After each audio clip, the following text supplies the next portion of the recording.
সোনারপুর নামের ছোট্ট এক গ্রাম। চারপাশে সবুজ ধানক্ষেত, নদীর ধারে তালগাছ আর পাখির কিচিরমিচির। গ্রামের মাঝখানে এক ছোট্ট ঘরে থাকে এক কিশোরী মেয়ে। নাম তার কুমারী। সে সবার প্রিয়, নিষ্পাপ ও হাসি খুশি স্বভাবের। আজকে আবার আমি ফুল তুলতে যাব। মা বলেছে দুপুরের আগেই ফিরতে হবে। যাও মা, কিন্তু জঙ্গলের ভেতর বেশি দূর যেও না। শুনেছি সেখানে এক জাদুকরি গাছ আছে। জাদুকরি গাছ? ওমা, ওটা কি সত্যি আছে নাকি গল্পের মতো? বুঝি না রে মা, তবে সবাই বলে যার মন ভালো শুধু তাকেই গাছটা কথা বলে। তাহলে আমি তো যাবই, আমি তো খারাপ নই। কুমারী ফুলের ঝুড়ি নিয়ে হাঁটতে হাঁটতে চলে যায় জঙ্গলের ভেতর। রঙিন প্রজাপতি উড়ছে, পাখির গান বাজছে। আহা, এই ফুলগুলো কত সুন্দর! মায়ের জন্য কিছু তুলেই নিয়ে যাব। ও, এটাই কি সেই জাদুকরি গাছ? গাছটা যেন হালকা করে দুলে ওঠে। গাছ গভীর মিষ্টি কণ্ঠে, হ্যাঁ, আমি সেই গাছ। সবাই ভয় পায়, কিন্তু তুমি ভয় পাওনি কেন? তুমি তো ভয়ানক নও, তুমি তো খুব সুন্দর। গাছটা হাসে, তার পাতা থেকে ঝরে পড়ে আলোর ফোঁটা। তুমি নিষ্পাপ বলেই আমাকে দেখতে পেরেছ। আমি সবসময় তাদের লুকাই যারা মিথ্যা বলে, লোভী বা নিষ্ঠুর। তুমি কি আমার বন্ধু হবে? হ্যাঁ, তবে এক শর্তে, তুমি কাউকে বলবে না আমি কথা বলি। বেশ, গোপন রাখবো। গাছটা বলে, আমি তোমাকে 3টি জাদু দিতে পারি, তবে ব্যবহার করতে হবে শুধু সৎ কাজে। 3টি জাদু? কেমন জাদু? প্রথম জাদু হলো যে কোনো শুকনো জায়গায় ফুল ফোটাতে পারবে। দ্বিতীয় জাদু হলো ক্ষুধার্ত প্রাণীকে আহার দিতে পারবে। তৃতীয় জাদু হলো কারো মন খারাপ হলে তাকে হাসাতে পারবে। কুমারী চোখ বন্ধ করতেই গাছের পাতা থেকে 3টি আলোর গোলা এসে তার হাতে বসে। এই আলোগুলোই তোমার জাদু। মনে রেখো, অহংকারে ব্যবহার করো না। আমি তো শুধু ভালো কাজই করব। একদিন ভয়ানক খরা পড়ে। গ্রামের ধানক্ষেত শুকিয়ে যায়, সবাই কষ্টে পড়ে। আকাশে মেঘ নেই, এবার আমরা না খেয়ে মরব। কুমারীর মনে পড়ে তার প্রথম জাদু। সে ধানক্ষেতের মাঝে গিয়ে বলল, ফুলের মতো ফুটে ওঠো, জীবনের মতো বাঁচো। সঙ্গে সঙ্গে বৃষ্টি শুরু হয়। গ্রামবাসীরা চিৎকার করে ওঠে, অদ্ভুত, কুমারী যেন কোনো দেবী। কিন্তু কুমারী কিছু বলেনি, সে শুধু হাসে। একদিন সে দেখে এক বাচ্চা হরিণ জঙ্গলের ধারে খোদায় কাঁদছে। তার দ্বিতীয় জাদু মনে পড়ে যায়। হরিণ ছানা, কাঁদো না, দেখো খাবার আসছে। তার হাত থেকে আলো বেরিয়ে ঘাসের মাঠে ছড়িয়ে পড়ে। সঙ্গে সঙ্গে ঘাসে গজিয়ে ওঠে মিষ্টি ফল আর ফুল। তুমি কে দিদি? তুমি কি পড়ি? না, আমি শুধু তোমার বন্ধু। কদিন জঙ্গলে এক সিংহ রাজত্ব করত। জঙ্গলের সব পশু জানত সিংহ হল জঙ্গলের রাজা। কিন্তু সিংহের ছিল এক বড় সমস্যা। সে ছিল খুব অলস। শিকার করতে তার আলসেমি লাগত। তাই সে সবসময় অন্যদের দিয়ে কাজ করিয়ে নিত। জঙ্গলে ছিল এক চালাক শিয়াল। শিয়াল ছোট হলেও বুদ্ধিতে কারো থেকে কম ছিল না। শিয়াল সবসময় নিজের বুদ্ধি দিয়ে বিপদ কাটাত। একদিন দুপুরে সিংহ খুব ক্ষুধার্ত হয়ে পড়ল। পেটের মধ্যে ইঁদুর দৌড়াচ্ছে মনে হচ্ছিল, কিন্তু গরমে শিকার করতে ইচ্ছে করছিল না। তখন সে ভাবল, আরে ওই শিয়ালটা তো বড় চালাক, ওকে দিয়ে কিছু করিয়ে নিলেই হয়। সিংহ গম্ভীর গলায় ডাকল, শিয়াল, শিয়াল কোথায় তুমি? শিয়াল দূর থেকে সিংহের ডাক শুনল। মনে মনে ভাবল, এই সিংহ ডাকছে মানে কিছু একটা কাজের ফাঁদ আছে, দেখি কি বলে। শিয়াল এসে বিনয়ের সঙ্গে বলল, মহারাজ, আপনি ডাকছেন কেন? দেখ শিয়াল, আজ আমার বড় ক্ষুধা পেয়েছে। তুমি আমার বন্ধু, তাই বলছি একটা মোটা হরিণ এনে দাও। আমি তোমার উপকার মনে রাখব। শিয়াল ভেবে দেখল, হরিণ ধরা সহজ কাজ নয়। তাছাড়া হরিণ ধরা মানে নিজের জীবন বিপন্ন করা। তাই শিয়াল মাথা খাটাল। সে বলল, মহারাজ, আমি তো ছোট প্রাণী। হরিণ ধরতে গেলে হরিণ আমাকে উল্টো লাথি মেরে দেবে।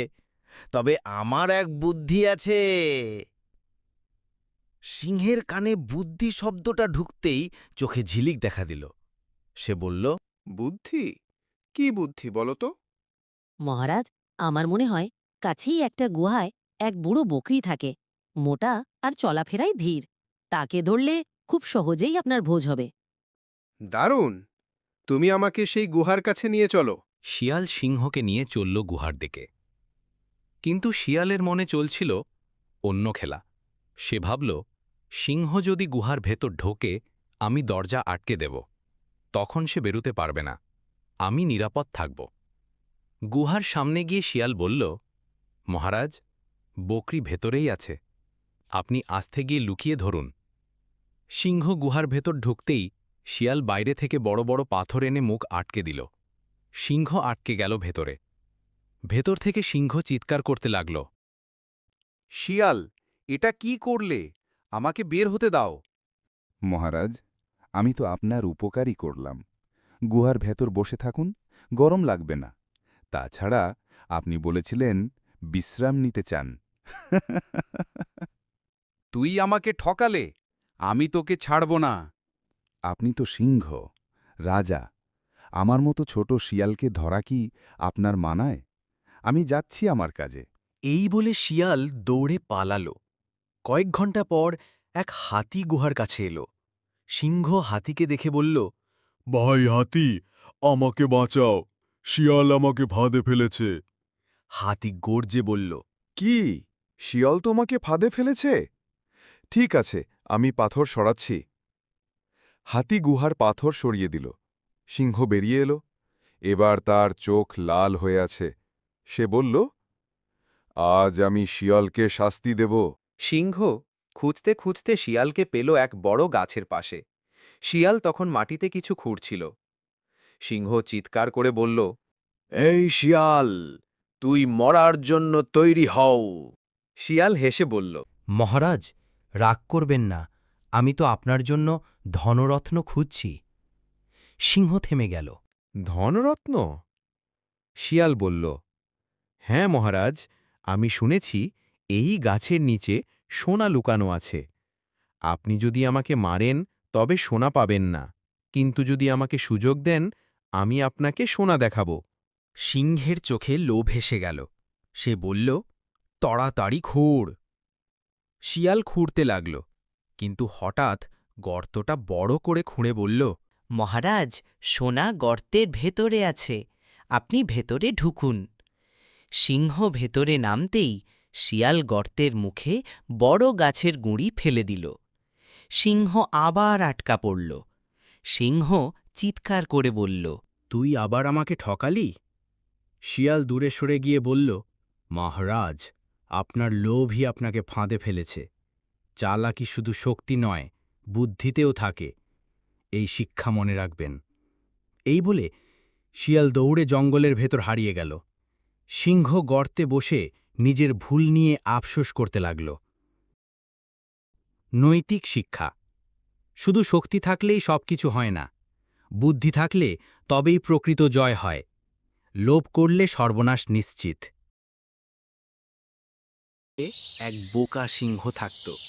সে ছিল অনেক শক্তিশালী, কিন্তু মাথা ছিল একেবারে ফাঁকা। তাই জঙ্গলের সব প্রাণীরা তাকে খুব ভয় পেত।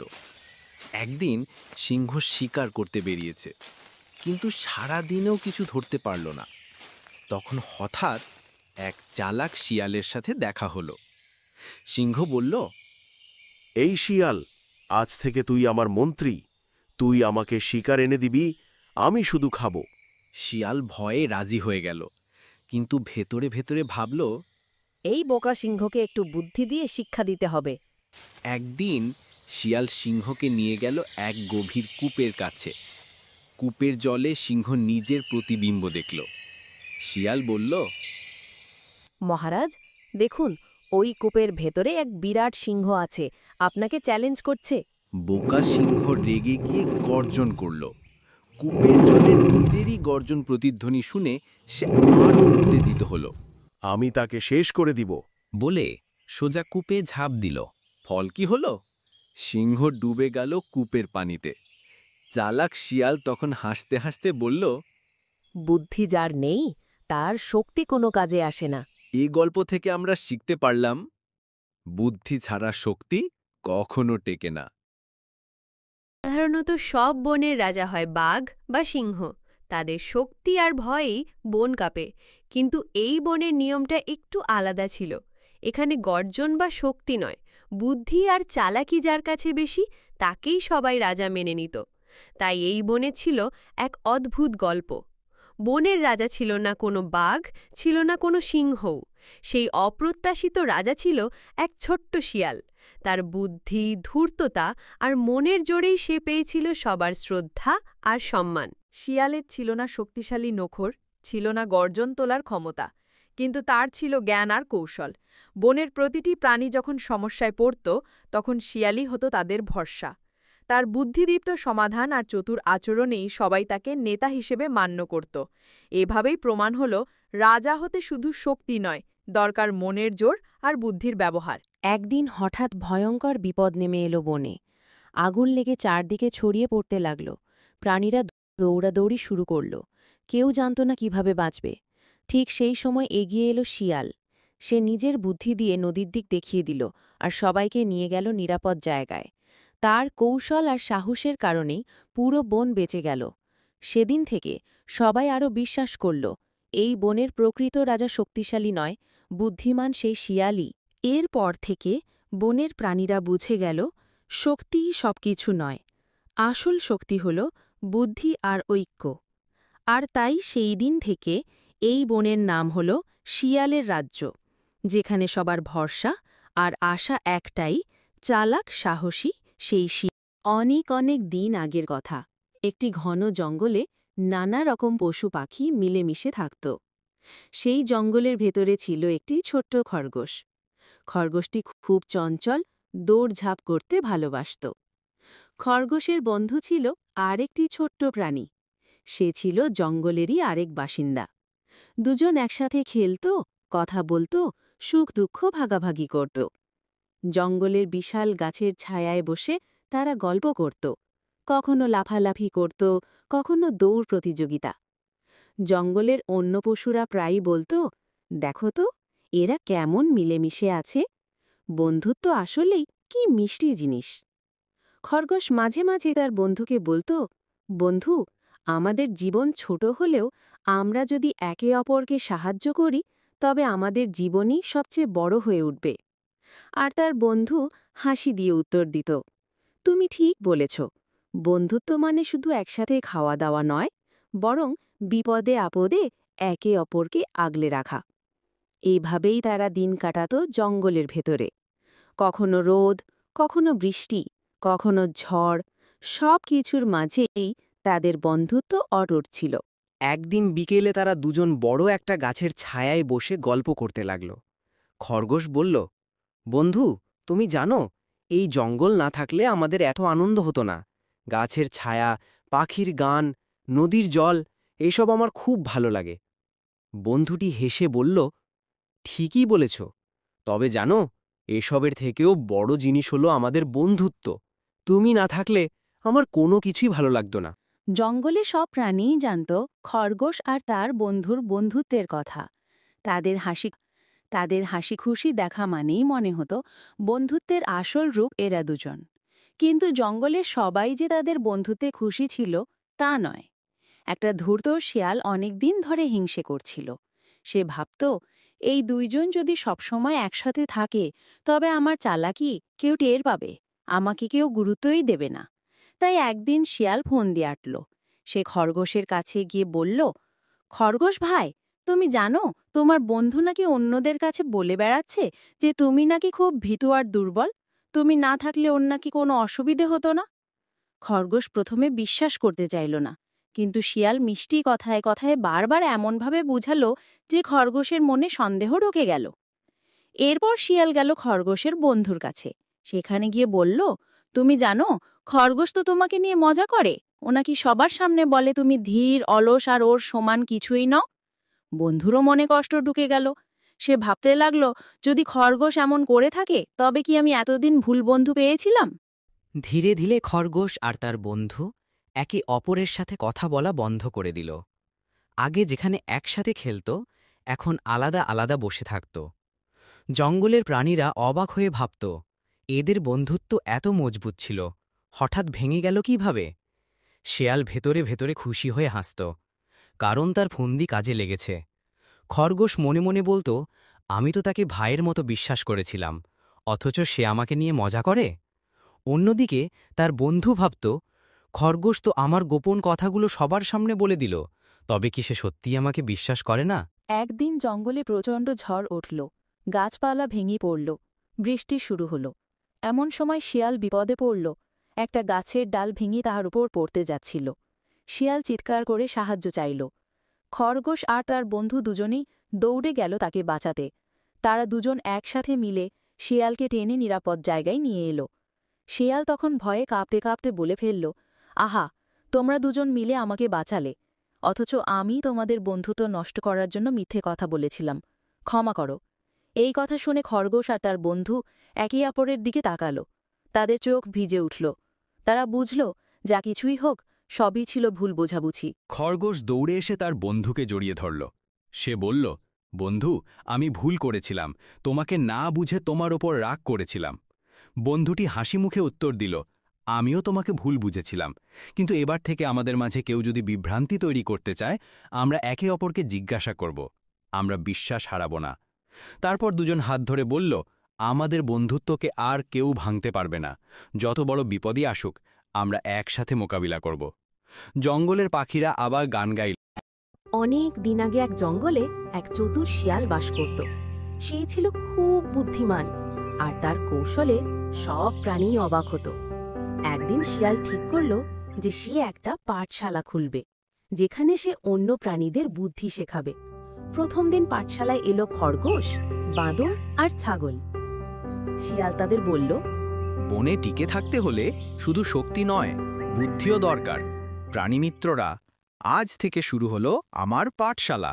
এখানে তোমরা শিখবে শক্তির চেয়ে বুদ্ধি কেমন করে বড় অস্ত্র হয়। শিক্ষক মশাই, আমাকে কি শিখাবেন? তোমাকে শিখাবো শত্রুর হাত থেকে বাঁচতে হলে কেমন করে দ্রুত দৌড়াতে হয়। খরগোশ দৌড় দেয়, সবাই হাততালি দেয়। আমার পাঠ কি হবে? তুমি শিখবে ডাল থেকে ডালে কেমন করে লাফিয়ে বিপদ এড়াতে হয়। বাঁদর লাফিয়ে দেখায়, সবাই খুশি হয়। আর আমার কাঠ? তুমি শিখবে অপরিচিত ঘাস খাওয়া যাবে না, অনেক সময় সেটাই শিকারীর ফাঁদ হয়। ছাগল দূরে সরে ঘাস না খেয়ে দাঁড়িয়ে থাকে। একদিন জঙ্গলে বাঘ এসে গেল, সবাই ভয়ে কাঁপছে।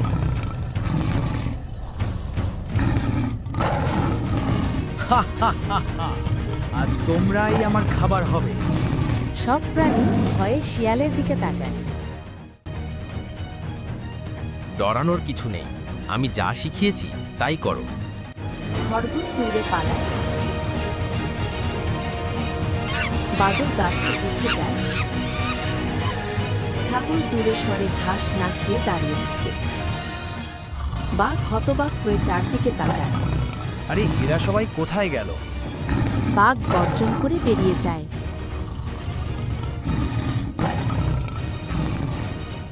সব প্রাণী ফিরে আসে, শিয়ালকে ঘিরে দাঁড়ায়।